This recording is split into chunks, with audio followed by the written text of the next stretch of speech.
नमस्ते दोस्तों, आज मैं एक बार फिर आपके बीच लेकर आया हूँ एक बेहद ही प्यारी लव स्टोरी। तो इसे कृपया पूरा पढ़ें और कैसी लगी ये सैड लव स्टोरी जरूर बताएं। ये कहानी एक ऐसे लड़के की जिसे उसके प्यार में 2 बार इनकार मिला, लेकिन वह आज भी शायद उस लड़की को भुला नहीं पाया। तो आइए इसे मैं और आप साथ में पढ़ते हैं और जानते हैं कि क्या है आदित्य और खुशी की सैड लव स्टोरी। आदित्य पढ़ने में थोड़ा एवरेज और लड़कियों के मामले में थोड़ा कच्चा था। उसकी मुलाकात 11th स्टैंडर्ड में खुशी से हुई। खुशी पढ़ने में अच्छी और अपने फ्यूचर के बारे में बहुत सोचने वाली लड़की थी। धीरे धीरे 11th खत्म होते होते वो अच्छे दोस्त बन गए थे।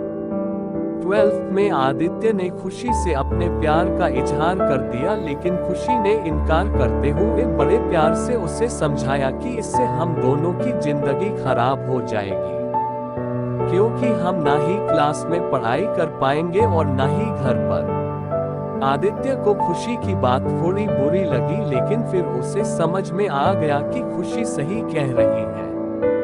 उससे अपने फ्यूचर और पढ़ाई पर फोकस करना शुरू कर दिया और अब आदित्य किसी भी लड़की से बात नहीं करता था, यहाँ तक कि खुशी से भी नहीं, क्योंकि उसे लगता था कि वो जब भी खुशी से बात करता है तब उसे अच्छा नहीं लगता था, क्योंकि कुछ दिन पहले तक खुशी उसकी क्रश थी और आज वो उसे रिजेक्ट कर चुकी थी। और आदित्य इन सब बातों को नजरअंदाज करते हुए अपनी इंटरमीडिएट की परीक्षा में मेहनत करके पूरे स्कूल में फर्स्ट आ गया। बाद में आदित्य दिल्ली के एक कॉलेज से बीटेक करने लगा और वहां भी वो किसी लड़की से बात नहीं करता था, क्योंकि खुशी ने उससे जो भी बातें कही थी कहीं ना कहीं उसके दिल में बैठ गई थी। और जब भी उससे कोई लड़की बात करने आती वो मुंह मोड़ लेता। वो धीरे धीरे अपने पाए में और भी अच्छा होता गया और आखिरी में आते आते वो अपने कॉलेज में भी टॉप 10 की लिस्ट में आ गया और उसे कॉलेज से प्लेसमेंट भी मिल गई और वो जॉब करने फिर से मुंबई चला गया।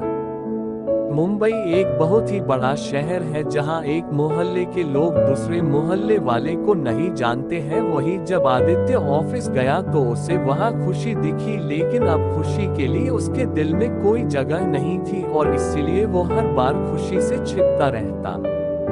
इसलिए नहीं क्योंकि वो उससे नाराज था, बल्कि इसलिए क्योंकि वो फिर से खुशी की जिंदगी में नहीं आना चाहता था। लेकिन वो कहते हैं न कि भगवान की मर्जी के आगे किसी की नहीं चलती।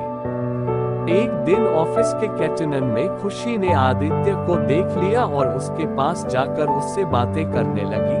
आदित्य के पास भी खुशी से बात करने के अलावा और कोई विकल्प नहीं था। दोनों के दिल में पिछले 4 सालों से जो भी दर्द था उन्होंने एक दूसरे को बताया और खूब सारी बातें की। खुशी ने उससे बिछड़ने के बाद अपने सफर के बारे में बताया और आदित्य से उसके बारे में पूछा, जिसके बाद आदित्य को कहीं न कहीं लगने लगा था कि खुशी गलत नहीं थी और आदित्य को फिर से खुशी से प्यार हो जाता है। कुछ दिन बीतता है और दोनों की दोस्ती और भी गहरी हो जाती है और एक दिन अचानक आदित्य खुशी से बात करते करते उससे अपने प्यार का इजहार कर देता है, लेकिन खुशी फिर इनकार कर देती है। और जब आदित्य उससे इसकी वजह पूछता है तो वो बताती है कि उसकी शादी तय हो गई है और 1 महीने बाद वो ये जॉब छोड़ देगी।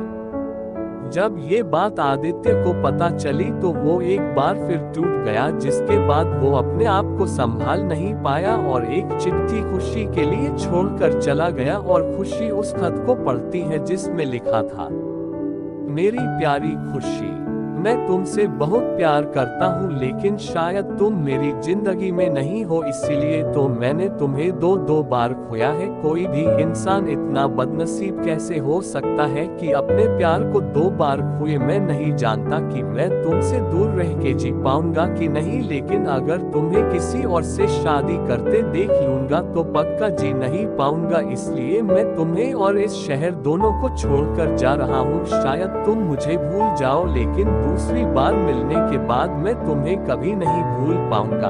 मैं भगवान से प्रार्थना करूंगा कि वो तुम्हें और तुम्हारे होने वाले पति को हमेशा खुश रखे।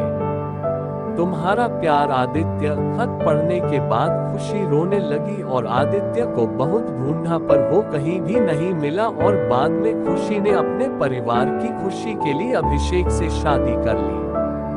लेकिन खुशी को आज भी ये बात हमेशा सताती रहती है कि आदित्य कहाँ होगा, किस हाल में होगा। यहाँ तक तो उसे ये भी नहीं पता कि आदित्य जिंदा भी है या नहीं।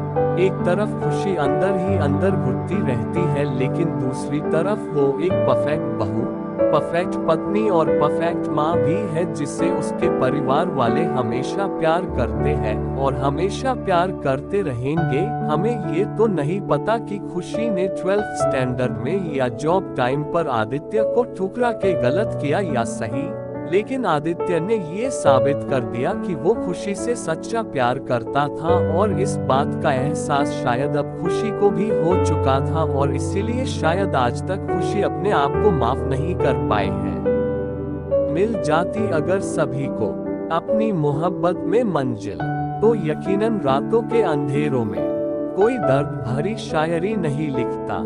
इसी के साथ मैं आपसे विदा लेता हूँ दोस्तों। कैसी लगी सैड लव स्टोरी कमेंट करके जरूर बताएं। अगर आपको ये कहानी जरा सी भी पसंद आई हो तो इसे जरूर शेयर करें और ऐसी ही पोस्ट पढ़ने के लिए हमें सब्सक्राइब करें।